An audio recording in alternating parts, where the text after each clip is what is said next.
Good morning, Robbie. Dan, I could never do it. Do what? You see, Dan, I'm too shy. I couldn't go back to my hometown, say how do you do, and read from the Bible and say things like Jesus said. You see, Dan, I'd be too nervous and far too afraid. But Robbie, that's exactly what Jesus did. He went back to his hometown. Wow. And he opened up the story from the prophet Isaiah. Wow. And started to read. You know what he said, Dan? He said, God's Spirit is upon me. God's Spirit is upon me. He read it, Dan, and it really was upon him. And he saw that at his baptism in the river, didn't he, Dan? Wow. God has appointed me, he said, picked me out and given me a special job to spread good news to the poor. And Jesus really was picked out by God to bring good news to those who suffer. Wow. God has sent me to heal those who are sad and sick, and those who are tired and worn out.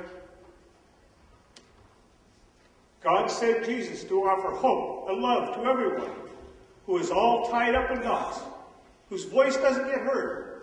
Jesus was going to set them free. And I'm supposed to tell everyone that this is God's special year, Jesus read. And that's just the kind of good news that Jesus was about to spread. Wow. And then Jesus rolled up that scroll, Dan, and he just sat down. And Jesus said all the things that the prophet Isaiah told us about freeing the sick and helping the poor were going to happen. And are happening even today, he said. Wow, Dan. I'm sorry there aren't more people here to see it. Don't worry, Rob. It's happening this morning.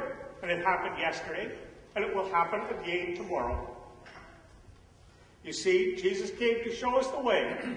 He came to the world to save it by living a spirit-filled life, teaching us to be compassionate and loving and caring to one another and all of God's creation. Wow. It's not so scary then, Dan. You see, when you're full of God's Spirit, God's love. You said it, Rob. Amen. See you next week. You bet you, Dan. See you Friday night. That's where I'll be seeing you. Well, that's right, yeah.